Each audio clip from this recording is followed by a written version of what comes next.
Hi, Cyprien here. Let's see how we can simulate together this 3D PZT Disc in OnScale. And there will be a ton of content for you in this video. I'll describe to you what is a PZT Desk and what kind of material it is made of. Also, how it is generally used, and then I'll show you a full 3D tutorial of a PZT Desk.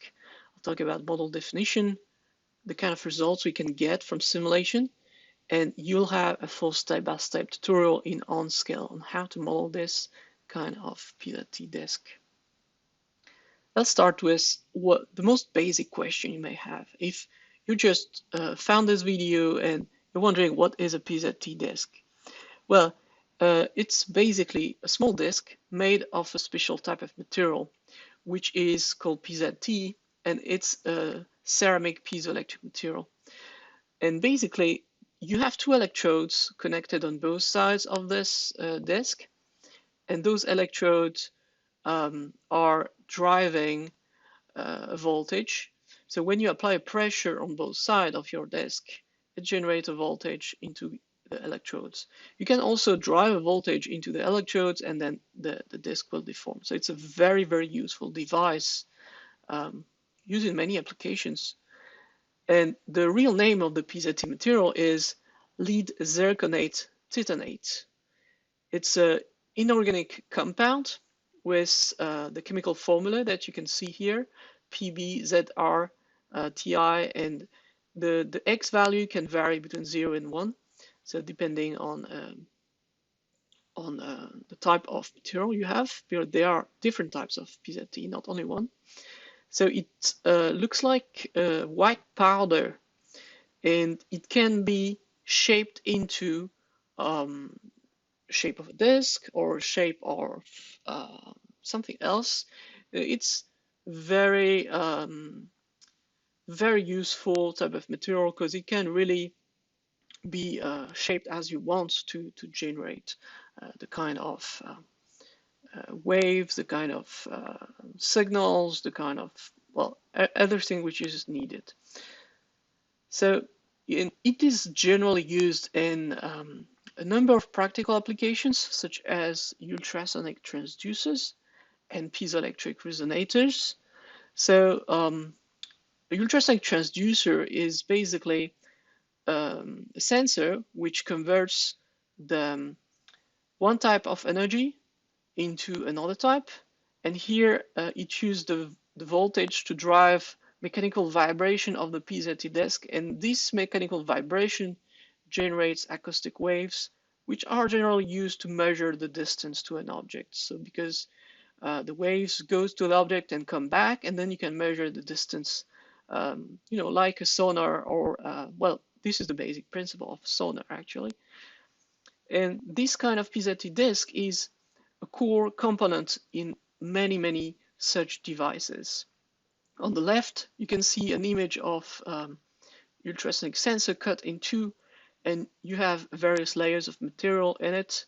The ceramic piezoelectric is mostly at the center, and then you have on top you have some matching layer, and then you have some backing, generally in epoxy material, and you have also a housing which is around it. And this can be also simulated in OnScale, of course, so you can have the full simulation of that as well. So the disk is really the most basic element that of which compose this kind of sensor. Now, maybe a question you have is, should I really simulate PZT in 3D, or can I just use a 2D model? Well, that's actually a very good question, because it has an axisymmetric nature. You can rotate a section around an axis, and then you'll get a model which is actually in 2D, much faster to compute, and as accurate as a 3D. And I would even say it's more accurate. So if you look at it in 3D, after rotating it into the post-processing, you'll have something like this. And really, I would advise you to look at the 2D axisymmetric. So why am I doing the full 3D model here? just to show you the basic principle. So, because if you are new into this kind of simulation, you'll think, oh, well, okay, I understand I can have a 2D axis symmetric, but I still like to see the full 3D model and how to simulate that. So we'll simulate that first, and in a second video after that you'll find either on my channel or on description of the video, or in the, you just search on YouTube, I'll have a full tutorial of the 2D axis symmetric one. So let's start with the 3D. So let's start with the simulation itself, and that's basically kind of results I'll show you that I will get from this simulation. And before attempting any kind of simulation, it's always very important to understand the model. What is this model composed of? What are the assumptions? What are the loadings? And here in this case, what I'll do is time response transient simulation of this axisymmetric disk. So I will input a voltage signal which depends on time. So you see here on the right, this is the kind of function, the recurve wavelet. It's a pulse in time domain that I apply to my disk, and I will basically look at the response of this disk to this input function. So the load will be 2 electrodes on both sides, and this kind of input, and the material will be PZT material. So in OnScale material library, it's called PMT3. That's the kind of code name of this. So you'll find it like that. And the kind of results I get out of it are the following: the acoustic pressure. So in OnScale, it's called APRS, like acoustic pressure. The maximum acoustic pressure. So it's basically the same thing, but as I'm using a voltage input which depends on time, I will be looking at the response according to time. So what I want to know is every position of the model in this time scale, when and where will it be maximum? And this type of result, maximum acoustic pressure, gives me exactly this kind of response. So I see here, for example, this is the result I'll obtain from this simulation. I'll show you that of course the acoustic pressure will be at the center, and you'll be able to measure exactly how much this pressure is. Now, 3 other types of results which are very useful is, one is the charge in the electrode. So as I'm sending a pulse, I'm sending an energy which is very limited in time, and I'll have a look at how the energy dissipates into this disk. And I can look at electrode on the top and just see how the charge into this electrode decreases along time. And then I'll take this charge and I will use a fast Fourier transformation to draw the impedance curve that you see here, and which will show you the response in the frequency domain. So it's the impedance of the device, and the mode shape, how it actually deforms when it resonates at a certain frequency. And that's it. So now let's have a look at how to simulate that step by step in OnScale. Okay, let's start our PZT Desk 3D tutorial. Let's create a new project and enter a name, PZT Disk 3D. The distance and the working unit will be in meter, and I'll choose a 3D model. Okay. I could draw directly a model from the primitive geometry which are provided, but to make it simple, I'll just import a step geometry that I generated previously in a CAD software.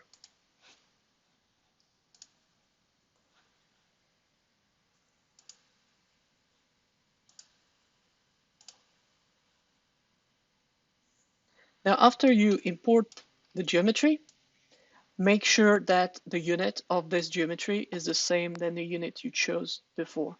You can do that by clicking on geometry on your part, and in the properties window, you'll see the bounding information here. And basically this information has to match, the dimension has to match with the current unit. In this case, it matches well. So I have a diameter of 20 centimeter and a thickness of 2 centimeter.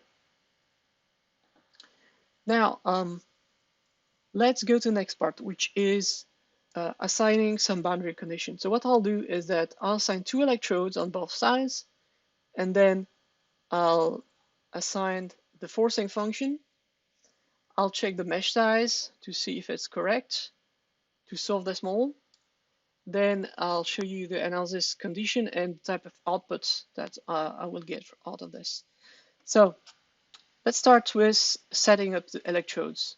So open the boundary condition tab, click on plus, and select the top surface electrode, create the load, select the bottom surface, and create a second load. If you use the primitive to generate, you'll have to use geometry interface to select. You cannot use surface selection. So click on load 1 and assign it as a voltage. And now what I will need to do is to create a forcing function that will depend on time and that I will assign to this voltage electrode. So go in forcing function, time, click on the plus, and you have several types of time distributions that are already provided. And what I want is a Ricoh wavelet. So I'm choosing a Ricoh wavelet because it's a kind of pulse that has a broad frequency response. So I'll show you that when I do the pulse processing. In time response, it looks like this, but if you look at it in frequency domain using a fast Fourier transformation, you'll see it will look like that. So, and it will have a certain frequency, it's a broadband frequency signal, basically. So it's pretty useful. And the main frequency is at 1 megahertz. I'll insert that, then go into the load, and under termination, select this time function. Then there are 2 things to know. The first one is the amplitude scale factor. So your function will be multiplied by this amplitude scale factor. So here multiplied by 10. The second thing is the area scaling. If your model is a symmetry model, so for example half symmetry, you'll have to use 2, so the load will be divided by 2.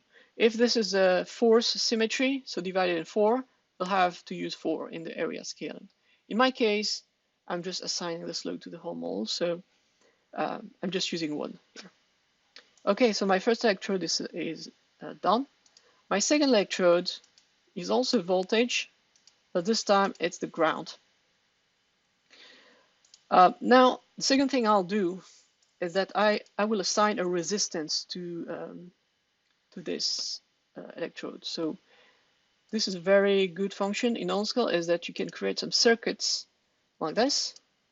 Pretty easy to add a resistor and give it a certain value, so 50 ohm. Insert that, and now I'll just assign it to my electrode load. Okay, done. Now, something I didn't do is to actually tell what is my material of my disk. Now I imported a step part. I didn't give it any material. So I'll have to go in material, and there is a material library of different type of material, piezoelectric, epoxy, rubber, etc. Just click on piezoelectric, and I want this one. PMT3 is the code name. Add this one. You can have a look at the coefficients. So those are the stiffness matrix coefficients. This is the piezoelectric E coefficients. Then you have the damping Q and the dielectric. Okay, and now I have to assign this to my part. And when you assign your material, you'll see that the color change. Done. Now, let's check a bit the mesh size, because I will have it vibrate, and having the right mesh size to obtain the good results is absolutely crucial, otherwise you won't see anything. So open the mesh tab, configuration, and now you see that by default it's set up at basic medium, so this is the element size. And if I show the meshing grid, well, it's actually very small. So if you calculate that, it'll take a lot of time, and this is too small. So how do I know exactly what I need? So if you're doing ultrasonic simulation like this one, you have an option in the project setting which will allow you to select the frequency of interest. So my main frequency of interest is 1 megahertz. So I select that. And I go back into my configuration panel and I choose wavelength based. And now I see the grid is automatically updated to use 15 elements per wavelength. So the calculation is done in the background of this. I want slightly more detail than that, so I'll use 30 maybe to get better results. Anyway, I'll use the cloud to calculate it, so I don't need to worry about not having enough memory or to calculate it on my computer. Now, what I should say also is that this is a full 3D model of a PZT Desk. In reality, I don't really need to simulate a full 3D model. So that's maybe if you are a very experienced designer in this area, you may be laughing about this. Why is he simulating that in 3D? That's probably to show you that it's possible and that how to do it. So it's a simple tutorial. In reality, what we would do would be much simpler than that. I will do a 2D axis symmetric model and just simulate a square section of this disk. And this will be much faster and you'll get exactly the same results. So I'll do that in another tutorial. Now, okay, so I selected the mesh, I selected the loads, I selected the material. Now I have the analysis condition. So this is a dynamic analysis, and I have to tell it how long I want it to run.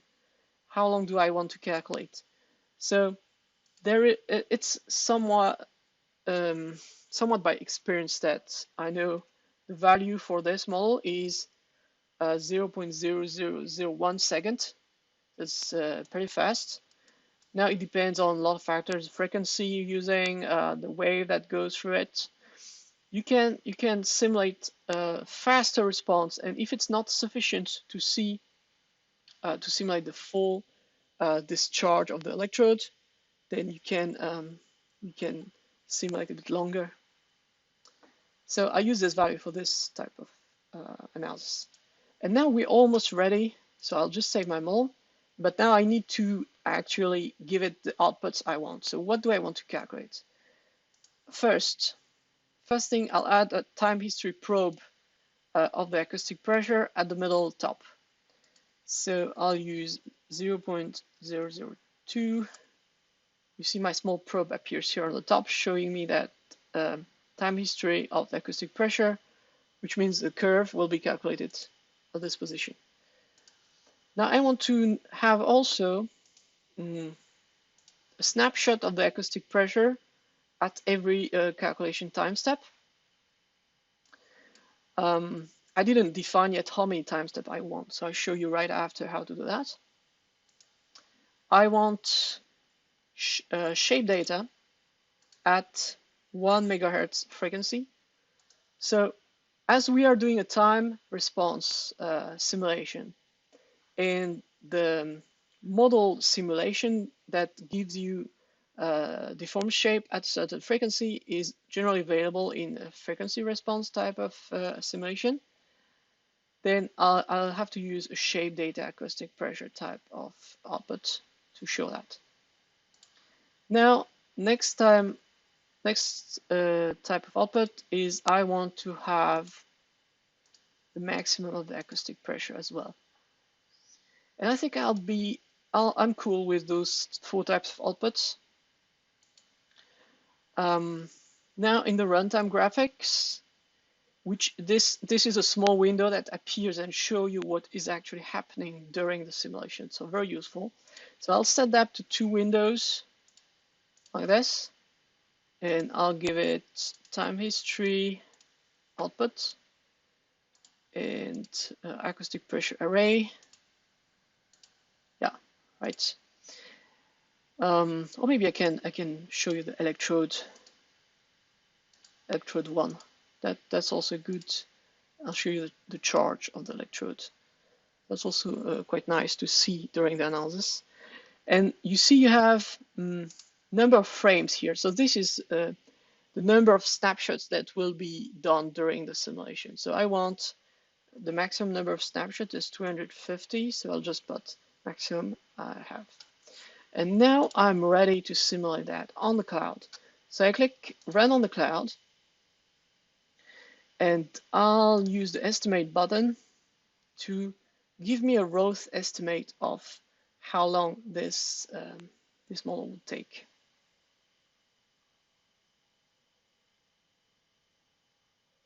So the estimate is actually calculating the first step of your simulation. So if your model is quite big, it may take quite some time to calculate the first step. And I will use 16 CPU.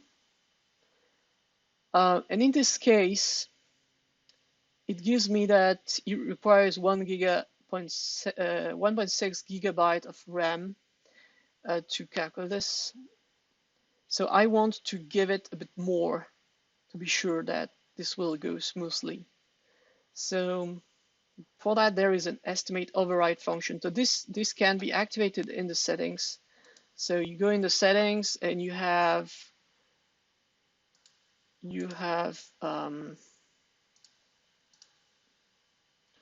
cloud account configuration, and you have enable advanced cloud job submission. So you have to activate this, and then you will get this override function. So pretty useful function. Sometimes, the RAM is not is underestimated, so you need to give it a bit more. So I'll use 3 GB of RAM, and well, let's give it 10 core hour maximum. Just give a bit more, and I'll use 16 CPUs to calculate. And let's run this model. So first it has to upload the job on the cloud, and then it will launch the calculation.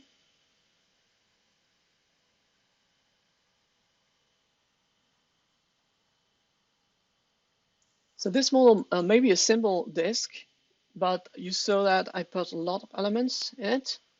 So I think it will take more than 10 minutes to calculate on the cloud. So now it starts to solve. And if you want to see what is happening while it is solving, you can activate the graphic data. So you double click here, and when this will start to calculate some of the steps, you start to see some graphics appearing into this window at the same time. So it has to load those. So you see that this is my first calculation step, which is completed. So it looks like this. And now basically I just have to wait until the end that it calculates my whole model.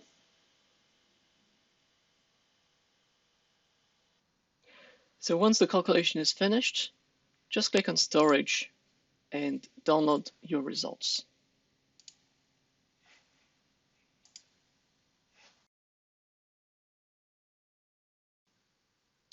Okay, let's switch to the post-processor and have a look at the results we calculated.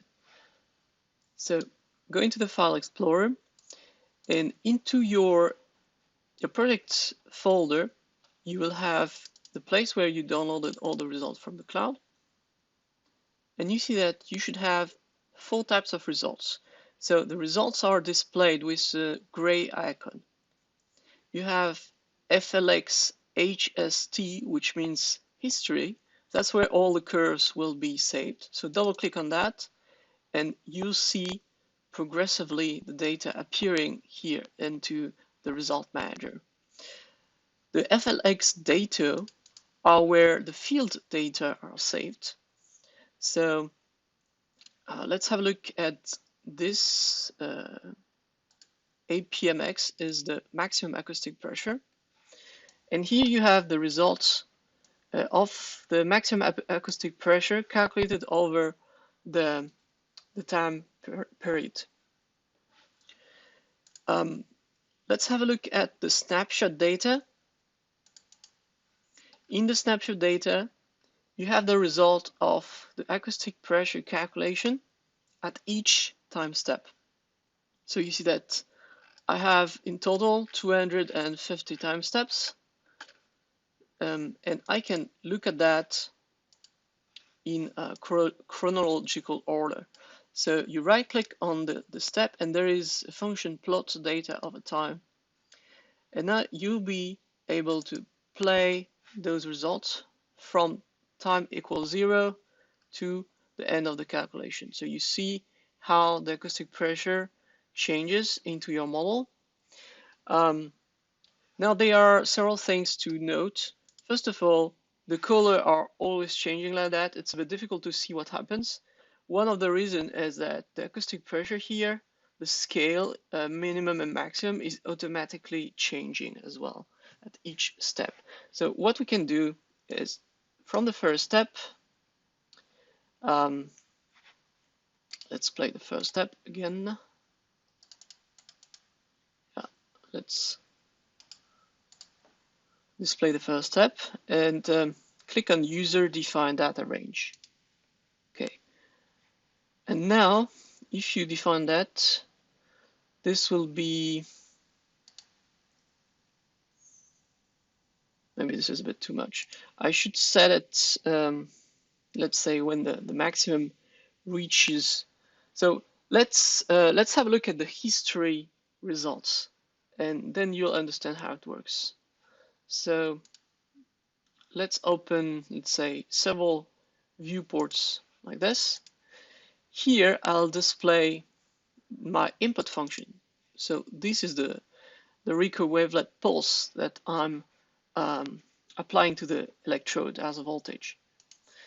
And now let's look at the acoustic pressure probe that I'm putting in the metal. So this is the acoustic pressure output out of my PZT desk.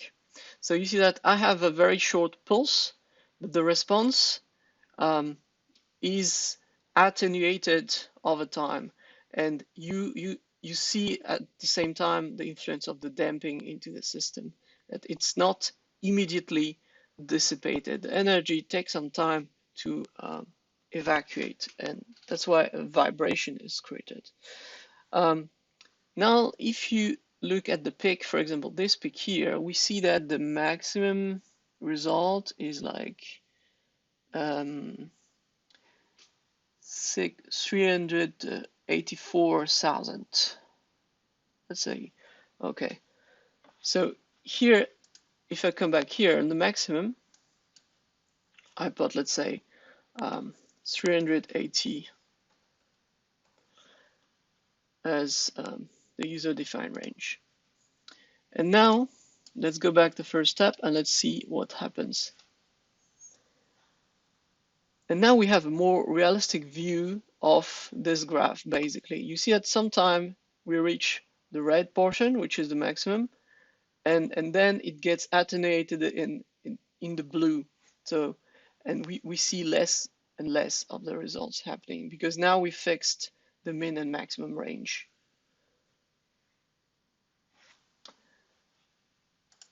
So that's just to show you a bit the type of results that you can get out of this. Now there is also, let's look at the frequency results. So we have this graph, there is another, what is also interesting to have a look is the discharge of the charge into the electrode.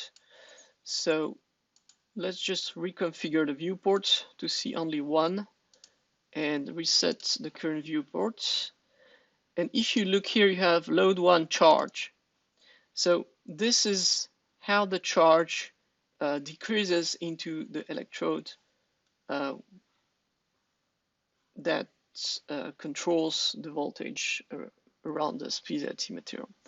And I will do FFT of that, so Fourier fast transformation, to generate the impedance response in frequency of this.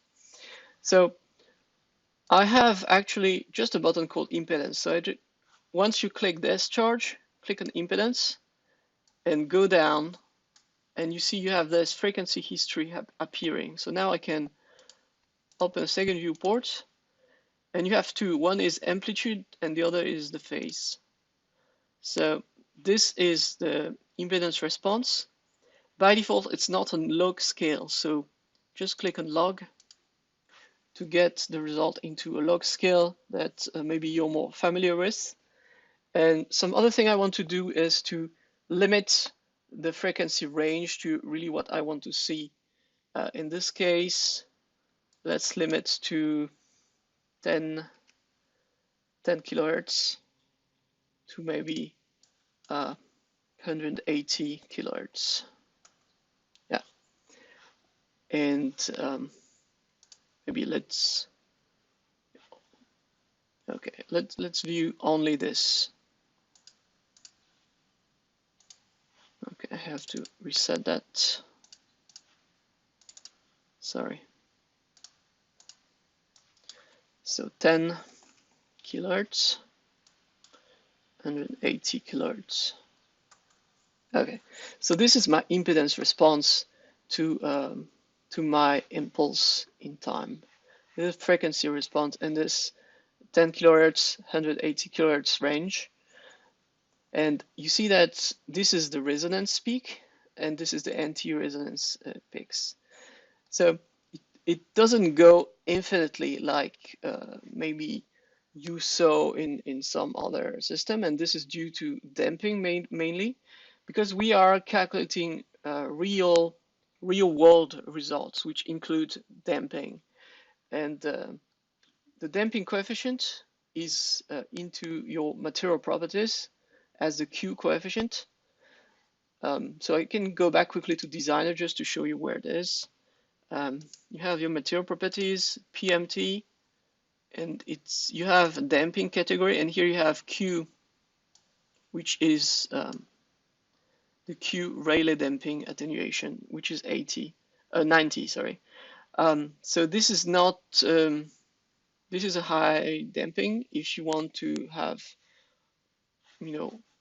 higher response, you can have also, you can change the damping value depending on your material.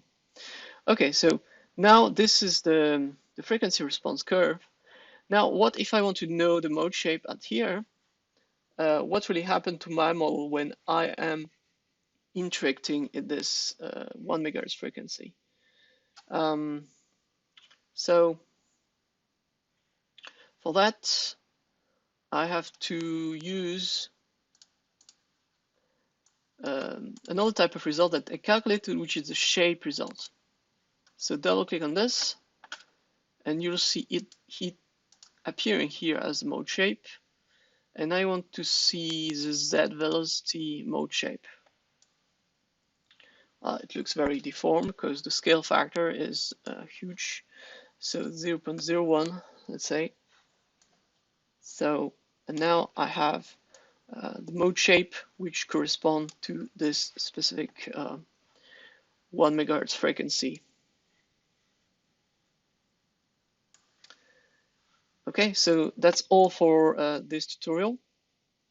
In another tutorial, I'll show you how to simulate that in a more easy way with a 2D axisymmetric model, which is actually more realistic and much faster to calculate than a 3D full model. So thank you for watching. If you want more tutorials for OnScale, you can also head up to my blog fefo.com, on which I have a full section about OnScale tutorial that I am building now. So go in here and you can read a lot of things about various functions that are not immediately obvious. Like this article, which teaches you some of the analyst comments that are used in OnScale analysis mode to do advanced analysis. So if it interests you, if you have more questions, if you need some help, don't hesitate. Just leave a comment on this video or on the blog, and I'll be here to help you. Thank you again for watching.